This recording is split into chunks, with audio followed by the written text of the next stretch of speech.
प्यारे बच्चे, तुम कहते हो कि मन नहीं लगता। अरे भाई, मन तो चंचल है, वो तो भागेगा ही।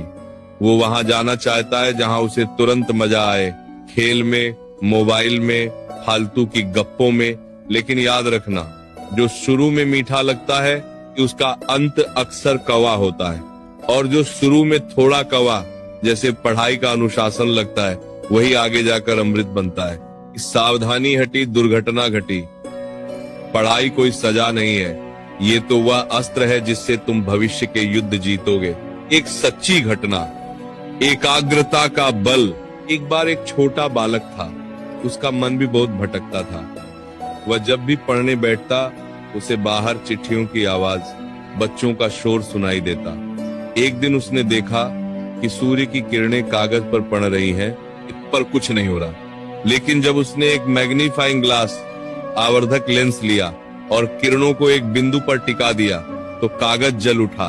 सूर्य की ऊर्जा वही थी, पर जब वो एक जगह टिक गई तो उसमें शक्ति आ गई। तुम्हारा मन भी वही ऊर्जा है। जब तुम उसे बिखेरते हो तो कुछ नहीं होता। जब उसे किताब पर टिका देते हो तो ज्ञान का प्रकाश हो जाता है। ब्रह्म मुहूर्त का महत्व, सुबह 4 बजे उठने का प्रयास करो। उस समय वातावरण में सात्विकता होती है। जो तुम 4 घंटे में दिन में याद करोगे, वह सुबह 1 घंटे में हो जाएगा। नियम की पक्की गांठ, चाहे मन करे या न करे, एक समय निश्चित करो। मन को बोलो, अरे मन, तू कहीं भी जा, मैं तो अगले 1 घंटे यहीं बैठूंगा। जब मन देखेगा कि तुम हिलने वाले नहीं हो, तो वह हार मानकर तुम्हारे साथ बैठ जाएगा। मोबाइल से दूरी, ये जो यंत्र है, ये मन को भटकाने का सबसे बड़ा कारण है।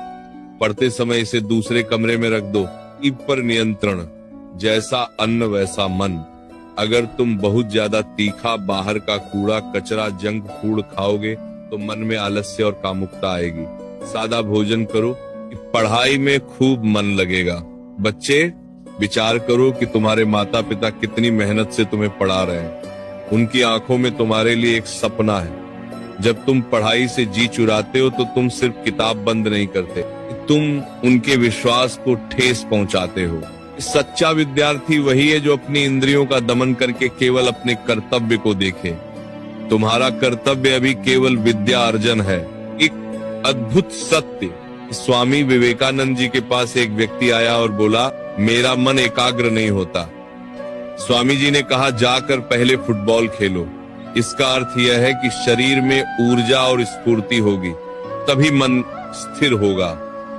योग करो, थोड़ा व्यायाम करो और फिर पढ़ने बैठो।